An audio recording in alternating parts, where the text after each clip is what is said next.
벌써 서양 철학사 이 강의가 102강에 이르고 있고, 그래서 참 걱정입니다. 근데 뭐 내가 조금 더 컴팩트하게 강의를 했더라면 더 좋겠지만, 이건 뭐 제가 서양 철학사 강의를 한다기보다는 하나의 뭔가 삶의 과정을 여러분들과 같이 공유한다는 그런 강의이기 때문에 이건 서양 철학사의 강의인 동시에 또 이것은 일종의 도올 철학의 한 과정이기도 한 거죠. 토요일 날은 제가 최치우 군 때문에 국립극장에서 재즈 공연을 했는데 상당히 훌륭한 공연이었는데, 거기서 제가 재즈에 관한 재즈 찬가라는 시를 발표하고 거기서 노래를 불렀는데, 태초에 재즈가 있었다. 말씀이 있지 아니하셨다. 재즈는 지랄. 그래서 이 우주가 지랄스럽다. 그래서 이 코스모스는 우연투성이, 그래서 또 필연이 있다.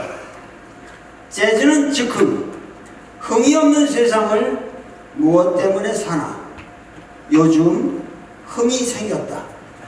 블랙리스트가 사라지고 세월호가 떠오르고 어두운 구석들이 밝아지고 상식이 존재하는 질서가 생겨났다. 재즈는 미국에서 생겨났다.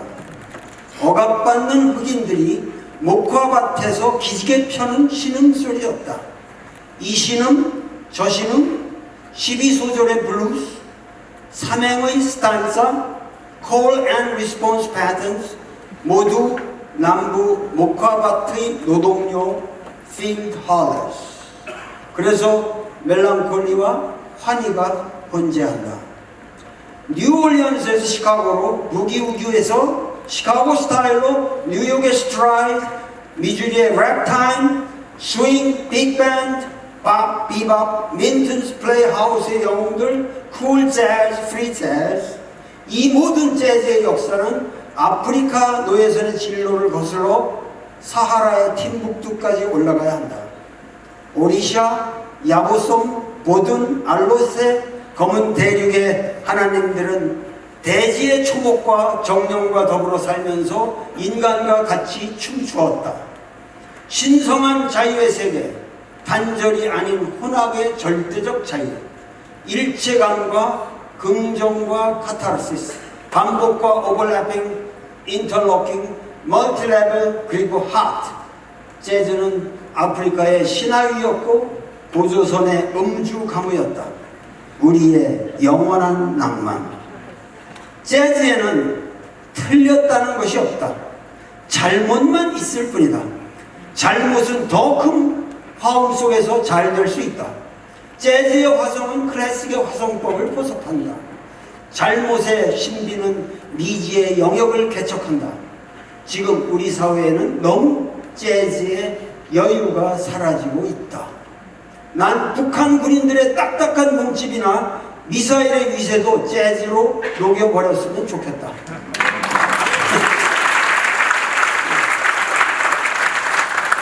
문재인의 정치 멜로디도 재즈의 화성으로 융화되기를 빈다. 비틀즈의 링고스타와 어깨를 겨누는 루딕 드럼 월드 아티스트 100인 중에 한 사람, 최치우는 대전 시내 용두동에서 태어났다. 원래 용인대 유도 선수였는데 사람을 업어치다가 콩나물 대가리를 업어치는 것으로 전업했다. 뭘 해도 용대가리가 될 운명인 듯. 이제 우리는 아메리칸 재즈에 머물 수 없다. 루이 암스트롱도, 찰리 파커도, 마일스 데이비스도, 텔로니어스 몽크도 가라. 이제 조선의 재즈가 정치부터 음악까지 하나된 민족혼을 창조하리라. 감사합니다. 그 다음날 뭐냐면은 최근에 이제 이런 몰트만 신학 논쟁과 더불어 그 향림교회라는 데서 저한테 이제 대예배 설교를 해달라. 이 향림교회는 뭐 우리나라에서 아마도 가장 중요한 교회라고 말할 수 있죠. 우리나라에서 뭐 교회들이 오래된 교회는 많다 해도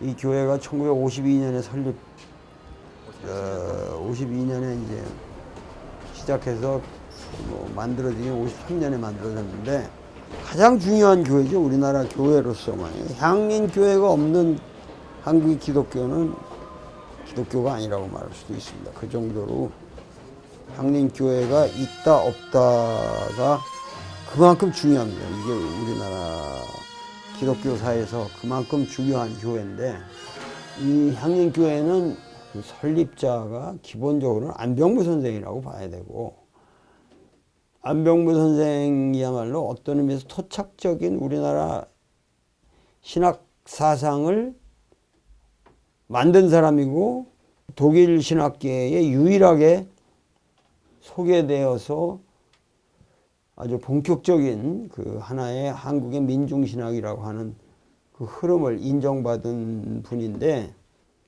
그 민중신학이 형성되는 과정에서 그 몰트만이라는 사람과 교섭이 있었고, 몰트만이 그 희망의 신학이라는 걸 만들어내면서 그 후에 이제 그 반독재 유신체제와의 투쟁이 아주 격렬하게 진행이 되기 때문에 그 과정에서 이 우리나라의 그 민중신학 운동을 갖다가 그 몰트만이 독일에다가 소개를 계속 끊임없이 했고, 그래서 몰트만이 역할을 많이 했죠. 큰 역할을 한 거예요. 안병무 선생은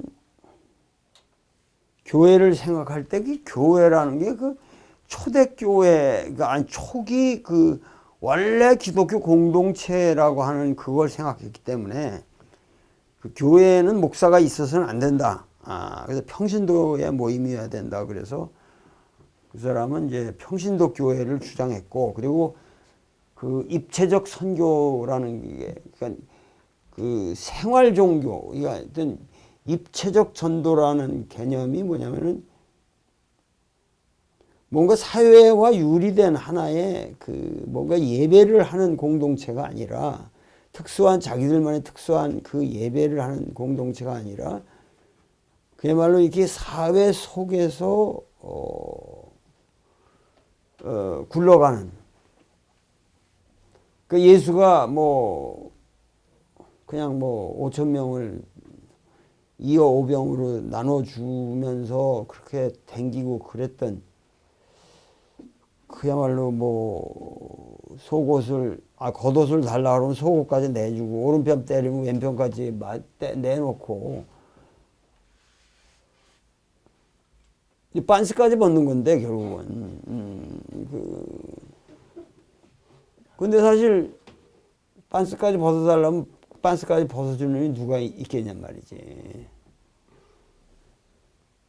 그러니까는 빤스를 안 내버리니까 예수가 벅이 없은 거죠. 그 예수 성서의 말을 그대로 실천해야만이 교회인데, 그거 버겨우니까 점점 교회가 예수를 추방했다 이거예요.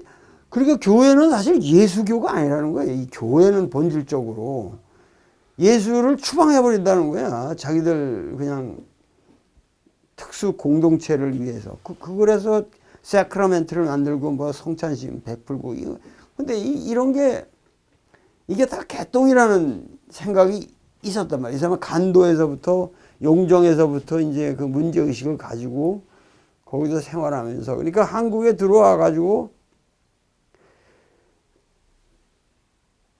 이게 교회가 뭔가 그 오리지널한, 그래서 이제 삶의 공동체를 했고, 그래서 몇 사람이 모여서 사는 형태로 향림교회라는 걸, 향림원이라는 무슨 고아원 같은 거를 건물을 흡수해가지고 거기서 같이 살면서 8 패밀리인가가 살면서 시작한 교회거든.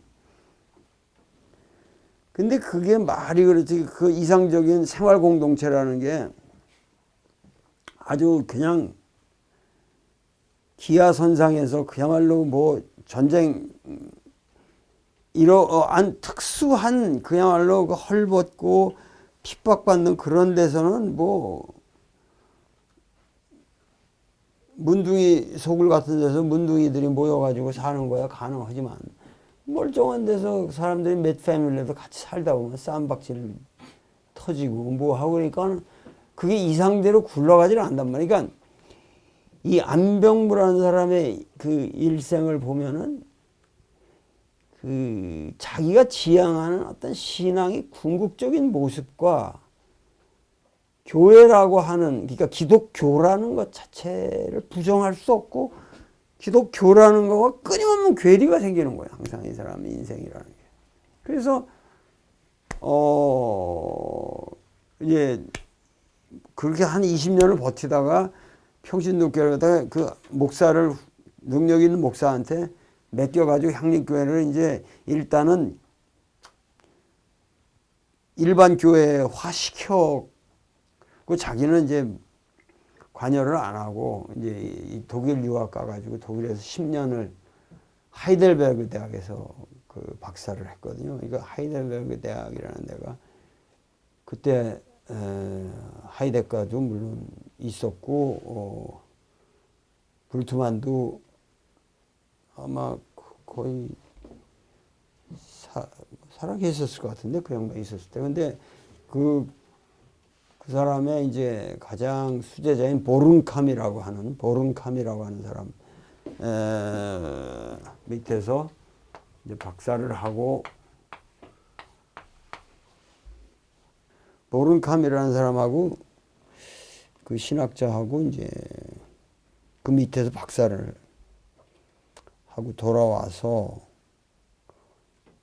아니 여러 가지 하여튼 문제가 많아요. 지금 향림교회를 둘러싼 문제가 많은데, 그리고 이제 그 60, 70년대, 7, 80년대를 통해서 향림교회는 막 우리나라 뭐라 그럴까, 그 반독재 투쟁, 유신과 투쟁하는 거에 하나의 중심축 역할을 했고, 그러고 80년대 이미 그 향림교회에서 통일헌법이라는 거를 만듭니다. 통일국가 헌법이라는 걸 만들고, 뭐 하여튼 여러 가지 혁신적인 운동들을 해나가고, 뭐 교회 개혁 운동 선언이라든가 거기서 나온 그 여러 가지 우리나라 정치사와 교회사의 중심축을 이루는 역할을 향림교회가 해온 거죠. 근데 거기서 이제 어저께 제가 강의를 했는데, 그 어저께도 이제 이 몰트만이라는 이 사상가와 몰트만의 그 희망의 신학이라고 하는 것에서 가장 중요한 거는 이 호프라는 것은 어디까지나 희망이라는 건 그 미래에 대한 거란 말이죠. 미래에 대한 거란 말이죠. 미래라는 건 나젯 아니에요. 나젯. 하여튼 아직 이루어지지 않은 세계에 대한. 그러니까는 우리가 전번에 과거에 대해서 우리가 희망을 논하지는 않죠. 그러나 미래라는 거에 대해서 우리가 항상 희망을 가지게 되는데, 이 미래의 희망이라는 거 핵심이 이제 바울 신학에서 이것은 이제 그 미래에 대한 희망의 본질을 레저렉션으로 보는 거죠. 이 사람은. 그러니까 우리가 부활할 수 있다는 희망이죠. 결국은 어느 경우에도 부활이 약속되어 있다는 거예요. 약속이라는 게 그 프로미스잖아요. 약속이 영어로는 프로미스란 말이에요. 그러니까 프로라는 건 앞서, 이거는 미시오라서 보낸다. 프로미시오라는 것은 미래에서 지금 우리에게 화송을 하는 거예요. 부활이 너희들에게 내가 약속했다. 하나님의 보장이 있다는 거지. 그러니까는 그런데 이 부활이라는 건 전제되는 게 뭐예요? 죽음 안에 죽음, 십자가란 말이야. 십자가란 말이죠. 크로스란 말이죠. 이거는 크루시픽션이죠. 그러니까 이 크루시픽션이라고 하는 것은 현세의 죄에 대해서 이 죄에 대해서 죽는 거 아니에요. 죄에 대해서 죽는 거란 말이죠. 그러니까 이 죄에 대해서 죽으심에 대한 이건 어떻게 현재지?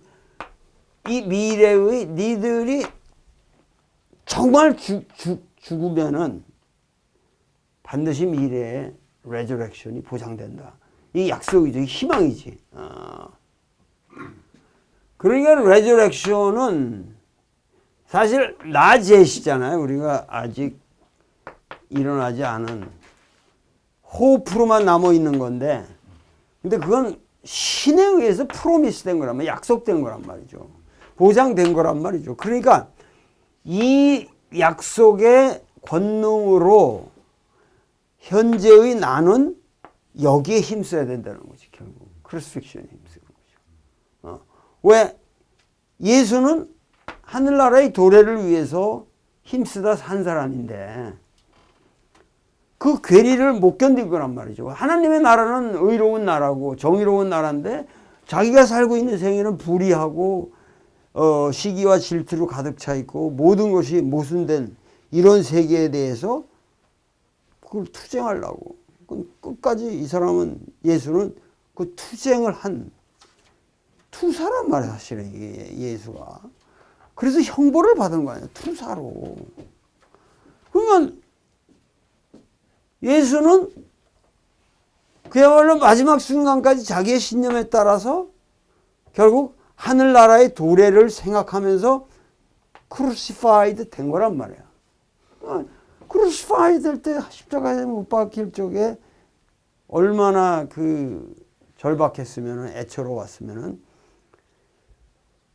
주여 주여 어찌하여 나를 버리시나이까 엘리 엘리 라마 사박다니 이런 걸 외쳤겠느냐 이거야.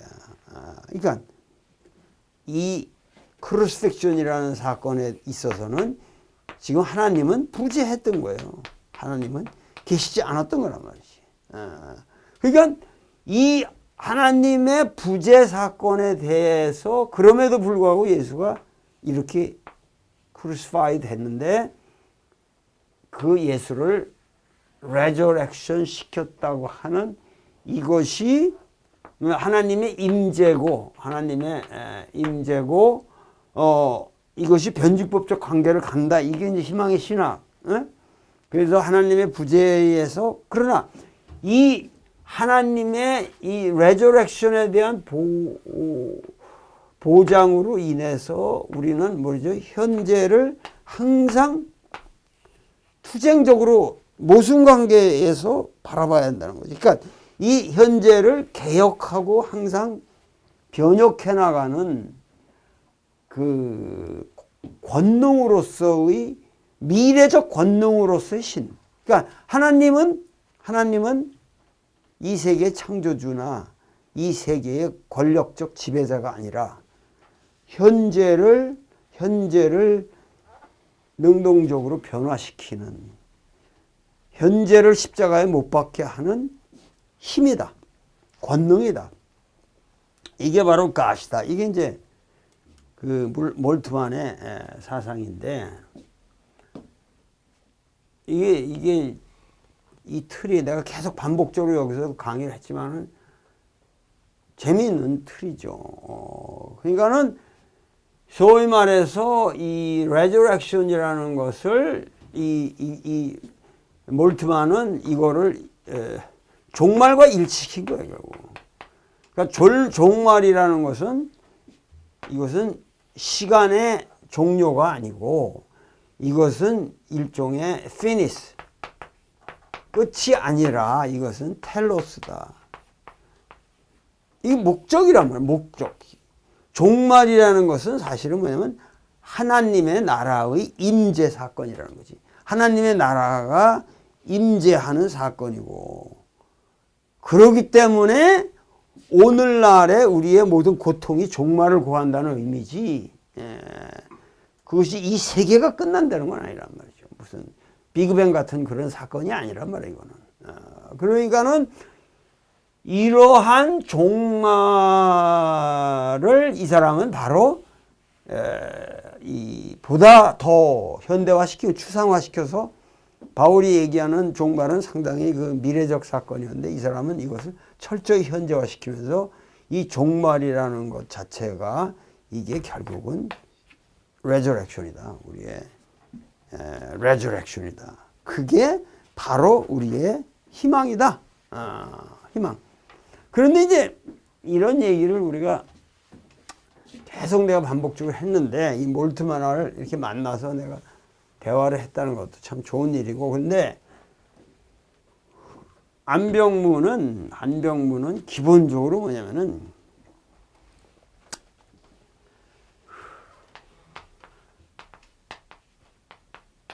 태초에 말씀이 있었다가 이건 거짓말이다. 태초에 말씀이 계시지 않았다는 거예요, 사람은.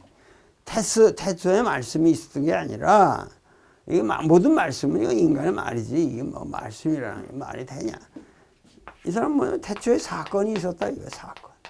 이것이 이제 그 소위 말해서 불트만 신학에서 오는 거죠. 불트만 사건. 그러니까는 예수는 일종의 실체가 아니라 말씀이 아니라고. 예수는 말씀이 아니라, 그러니까 태초에 예수가 있었다, 태초에 말씀이 있었다, 똑같은 일이란 말이에요. 근데 이게 예수는 실체가 아니라 이것은 즉 예수가 누군지는 우리가 모른다 이거지. 모른다 이거야. 모른다 이거야. 근데 우리가 알 수 있는 것은 사실은 이제 재미난 게 뭐냐면 우리 그 유신 체제하에서 모든 게 이렇게 통제됐잖아요. 유신이 되면서 언론이 다 통제되니까 그때 유명한 말이 뭐냐면 유비통신이라고. 유언비어가 전부 그 유비통신으로 아는 거야. 근데 그게 어디서 뭐 명동에서 무슨 선언이 있었다 그러면 그 유비통신으로 아무 통제 안 해도 요새보다 더 빨리 알 사람들한테는 모든 사건이 더. 그래서 이 안병무가 결국 복음서 기자들은 유비통신 전문가들이었다 이거야. 그 당시 그 예수에 관한 행적에 관해서 유비통신들을 그 수집한 사람들이라는 거지. 온갖 유비통신이 많은데, 근데 그 유비통신의 그 실제적 정황을 보고한 게 아니라 이 유비통신이 각색되었다 이거야. 또 이놈들이 복음서 기자들이 어떻게 각색했냐? 초대교회의 구미에 맞도록. 원래는 이 사람은 그냥 사회운동하다가 억울하게 죽은 예수인데, 이 예수가 하나님의 아들이고 부활을 했고 그걸 통해서 너희들은 구원을 얻는다는 그 초대교회의, 그게 캐리그마라고 그러는 거예요. 초대교회의 캐리그마를 통해서 이 유비통신을 각색시킨 놈들이라는 거예요, 복음서 기자가. 그래서 우리가 사실은 이 유비통신을 통해서 알 수 있는 예수라는 게 이게 왜곡되기 때문에 제약되어 있다는 거지. 그런데 예수 사건은 명백하다 이거야, 사건. 그런데 이 예수 사건이라는 게, 이 예수 사건, 그러니까 사실은 그 막말로 말하면 예수에 대한 유언비어만 있는 거지. 유언비어만 있는 건데, 그거 가지고 우리가 지금 2000년을 지금 속아오는 건데, 이 예수에 대한 유언비어 가지고. 우리가 그 루이더만 같은 사람은 예수한테 편지를 쓴다고, 그 괴팅겐 신학자. 리더만은 그 아주 편지를 진지하게 쓰는 거야.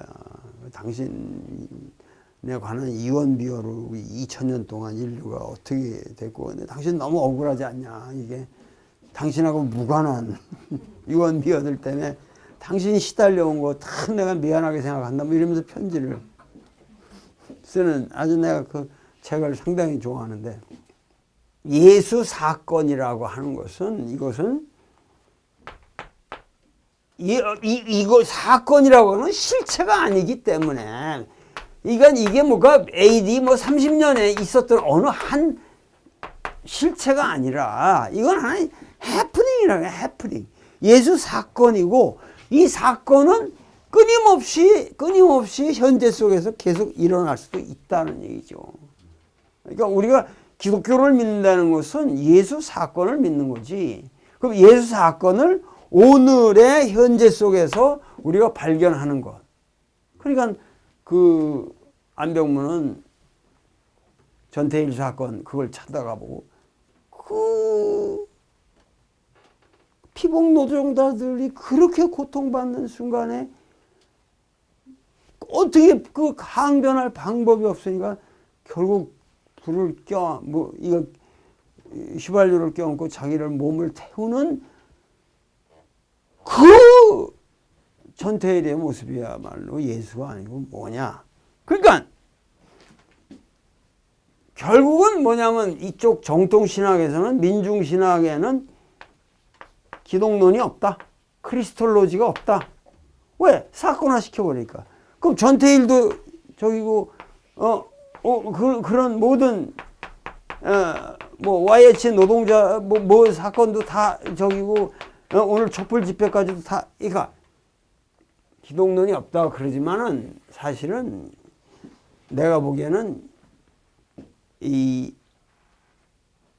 굉장히 치열한, 갈릴레아의 예수라는 그 안병무의 책이 있지만은 굉장히 치열한 그 연구를 해서 역사적 예수에 대한 기독론이 있단 말이에요. 안병무에게. 없는 게 아니란 말이지. 그러니까 여기서 중요한 테마는 뭐냐 하면은, 이 호프라는 말 자체가, 그러니까 예수라는 거를 here and now, 지금 여기에 있어서, 지금 here and now라고 하는 지금 여기에 있어서의 사건으로 보지 않고, 이 민중이라는 것을, 그러니까 이 마가복음에는 이 민중이라는 말이 이게 오클로스라는 말로 나오는 거거든요. 그러니까 뭐 데모스라든가 이 민중이라는 말도 여러 가지가 있는데, 이 마가복음만 유독 37번을 37번을 오클로스라는 말을 쓴단 말이에요. 이 오클로스라는 말 자체가 그때는 이것은 소외되고 헐벗고 굶주리고 이 핍박받는 자라는 의미가 있는 그 민중이란 말이에요. 민중. 요게 마가복음에만 나온다. 마태복음에는 이 두 번밖에 안 나오는 말이, 마가복음은 이게 오리지널한 복음서란 말이에요. 그리고 예수가 자기를 인자라고, 사람의 아들이라고 부르는 이 인이라는 말도 이게 복수라는 거예요. 복수. 그렇기 때문에 결국 나는 민중의 아들이라는 의미라는 거지. 그렇게 되면은 결국은 뭐냐면, 예수는 뭐예요? 예수는 민중을 위해서 하느님의 나라를 선포한 자가 아니라 예수가 민중이라는 말이야. 예수가 소외되고 억압받고 그런 자란 말이야. 그러니까 세리나 창녀와 뭐 이게 아니라, 세리 창녀랑 항상 같이 살던 놈이야. 그냥 거지하고 같이 살던 놈이라고 예수는. 그러니까 그게 객체화될 수가 없다는 거지. 그러므로 안병무 사상에 있어서는 민중이라는 것은 구원의 대상이 아니다는 거죠. 민중은 구원의 대상이 아니라는 거지. 그럼 민중은 누가 구원하는가? 민중은 민중 스스로 구원한다. 하나님은 민중이 민중을 스스로 구원을 하는 그 속에 있어야만 한다는 거죠. 그러니까 하나님이 민중을 구원해 주는 게 아니라 예수가 민중을 구원하기 위한 본보기로서 그 약속으로 미리 한번 죽었다 부활했다는 샘플을 미리 약속한 증거로 보여준 사건이 아니라는 거지. 몰트만은 다들 그렇게 해석하는 거고, 예수 사건이라는 걸 전부가 뭐냐면 하나님이 너희들도 진짜 죽으면은 부활이 된다라고 하는 확고한 샘플을 보여주기 위해서 예수를 미리 역사에 밖에서나 일어날 수 있는, 역사의 종말에서나 일어날 사건을 미리 보여주셨다 이거거든. 하여튼 신학이라는 게 구라가 이렇게 좋아요. 얘기했다. 미리 보여주었다. 그래서 우리가 그걸 안티스페이트 할 수 있게끔 만들어줬다. 이런 얘기란 말이에요. 얘기론이라는 게. 그 얘기론이란 말이에요. 그게. 그러니까 그런 게 누구야? 안병무의 신학에 오면 민중신학은 개똥이 되는 거지. 그 말이 되냐? 예수가 민중이다. 그리고 신은 뭐야? 하나님은 반드시 민중과 더불어 민중을 구원해 가는 존재이다. 희망의 보증수표가 미래에 있는 게 아니라 오늘 here and now에서 우러나오는 것이 희망이라는 게. 우리가 이 투쟁 속에서 좌절하고 희망하고 결국은 이 민중이라는 게 구원의 대상이 없다. 구원의 대상이 아니다. 지식인 너희들이 오히려 민중에 의해서 구원을 받아야 될 놈들이지, 네가 뭐 건방지게 민중을 구원한다 이런 소리도 하지 말고, 하나님도 건방지게 내가 민중을 구원하겠다는 소리 하지 말라는 거야. 하나님 보고도. 이런 사상을 서구 신학에서는 도저히 받아들일 수가 없는 거지. 그래서 민중신학이 이해가 안 되는 거지. 그럼 민중은 누가 구원하는가? 스스로 구원한다. 민중은 스스로 구원할 수가 없다. 서양 사람들은. 그러면 신앙이라는 것도 그건 성립할 수가 없고, 교회의 권위는 뭐 말할 수도 없지만 신이라는 것이 절대적인 타자가 안 되잖아요. 민중과 유리될 수가 없으니까. 그러니까는 서구 신학에서는 민중의 구원은 이거 칼바르트부터 내려오는 그 전통을 이루는 거죠. 그 칼바르트의 자유의 신학이라는 거는, 계시라고 하는 것은 처절하게 그것은 신의 자유라는 거거든. 그 신의 자유라는 게 뭐냐면 그건 신의 일방적인 디시전이지, 인간이 신의 계시를 받도록 노력해서 생겨나는 덕의 축적의 결과가 아니라는 거지. 그러니까 우리가 예를 들면 사도 바울이 다메섹을 가다가 이것도 이런 게 이제 나는 그 역사적 사건을 그렇게 해석을 않지만, 다메섹을 가는데 사울아 하고 갑자기 계시가 내려왔다. 이건 사울이 노력해서 된 게 아니라는 거지. 갑자기 그냥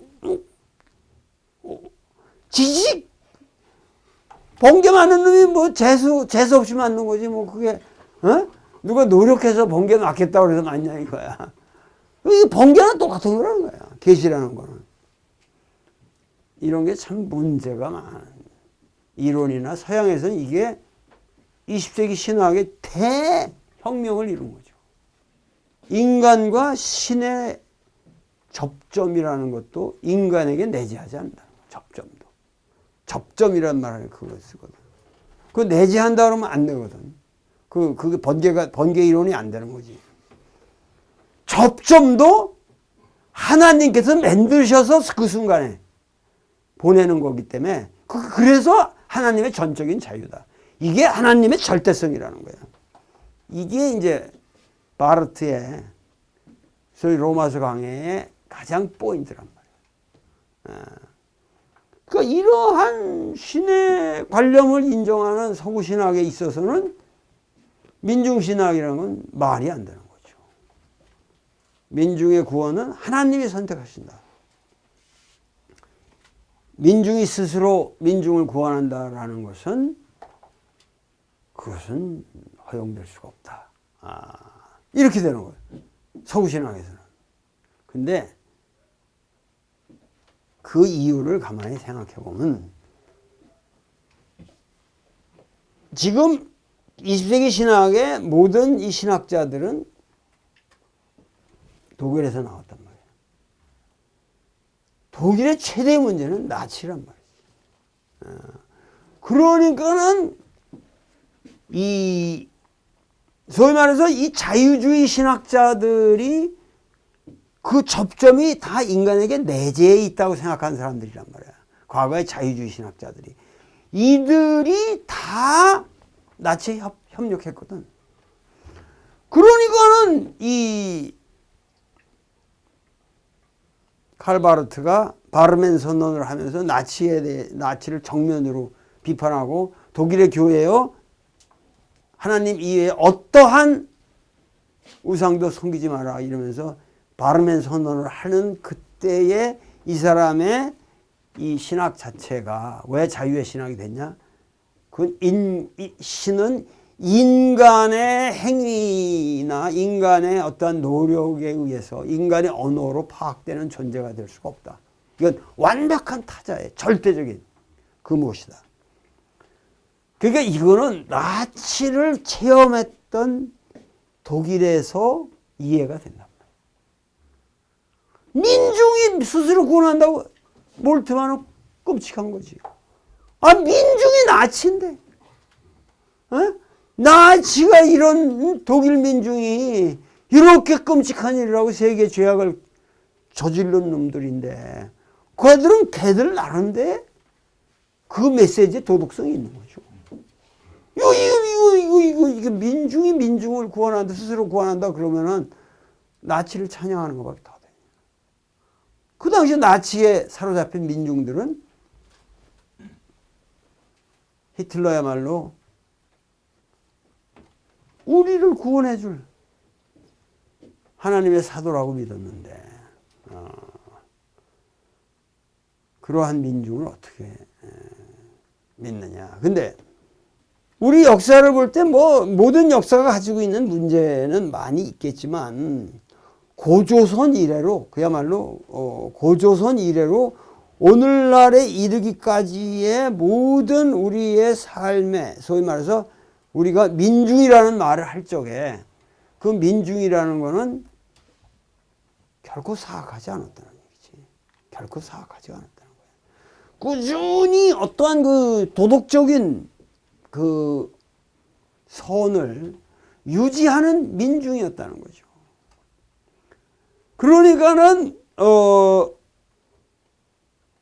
너무 처절하게 당할지언정 우리가 경신참변이든 모든 이 보도연맹에서 당한 그런 참변이든 6.25에서 당한 참변이든 이 모든 게 우리 자체의 실수일 수도 있고 모순도 있고 그렇지만은 그렇게 나치와 같은 우리가 이렇게 생각해 보면 이러한 그 민중의 우매함이라는 게 독일에서는 얼마든지 또 나치가 가능할 수 있는 민중의 역사라는 거지. 우리가 동양 사회에서도 한국 사회의 이러한 도덕적인 안정감이라는 걸 갖다가 일본 역사에서 찾을 수가 없어요. 카미카제에 미쳐가고 천황폐하를 외치면서 그렇게 끔찍한 제국주의,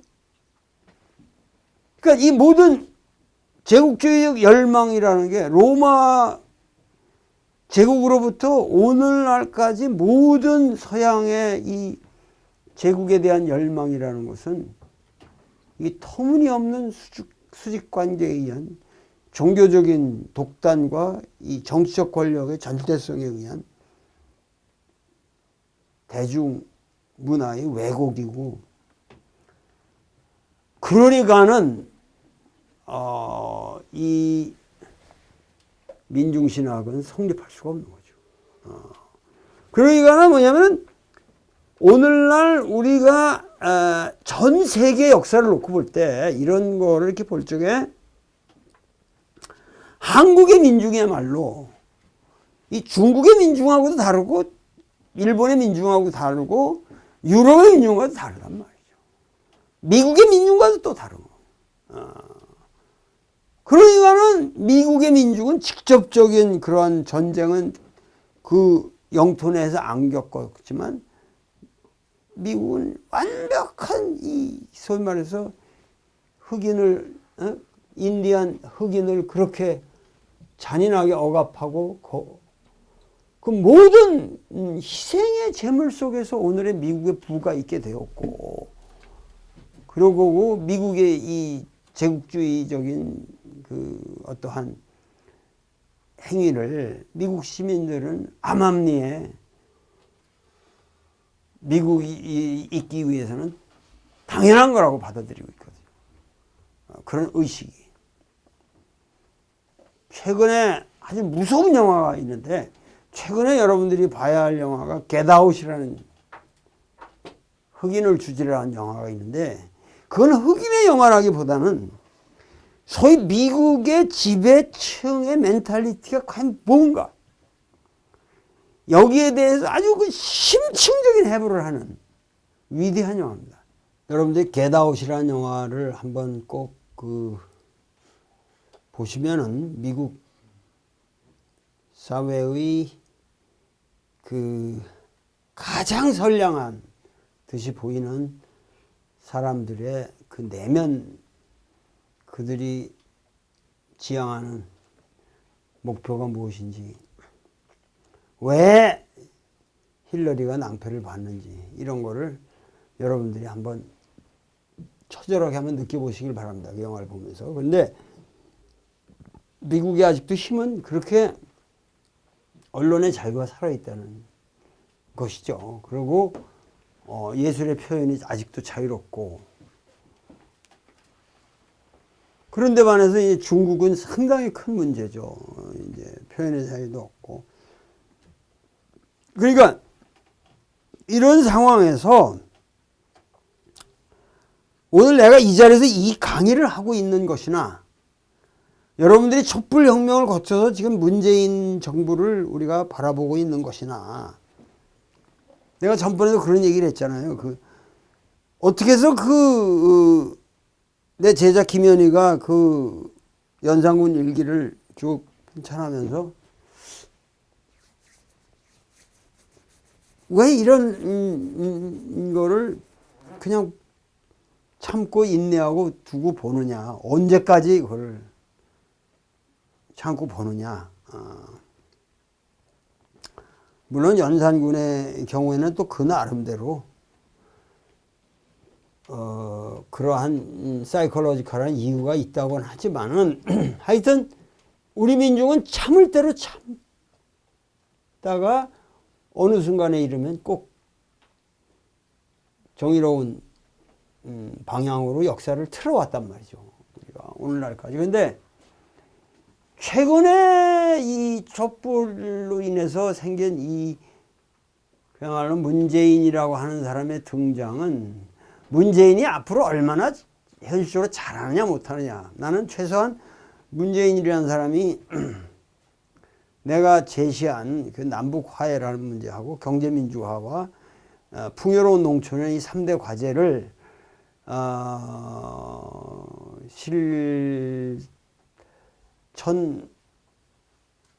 실천해야만 한다고 생각하고, 그 방향성에 대해서는 의심의 여지가 없고, 그러나 그 얼마나 성과가 나타날지에 대해서 아직 전망이 안 서기 때문에 내가 현 정부에 대한 어떠한 지금 책을 유럽에서 발간하기로 했는데도 아직 그 착수를 못하고 있습니다만은 문재인의 그러한 등장 자체가 이미 세계사에 유례가 없는 사건이란 말이죠. 문재인과 같이 좌우지간 선량한 사람이 대통령이 된 적이 없어요. 전 인류 역사에서.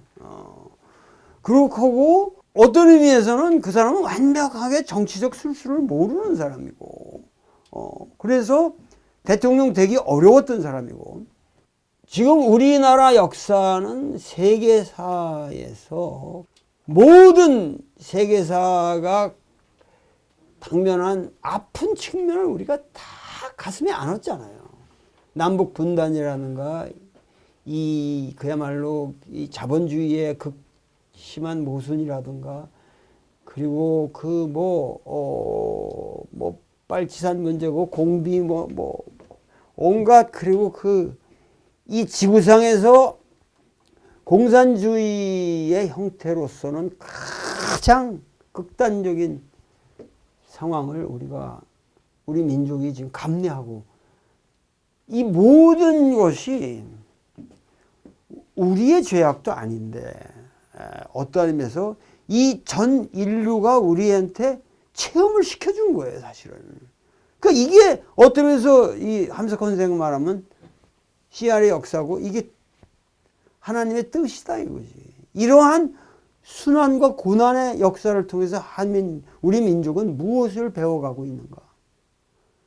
여기서 어떤 의미에서 우리 역사는 지금 새로운 장을 열고 있는 것만은 틀림없고 이 시점이야말로 우리가 정말 부활의 역사를 쓸 수 있는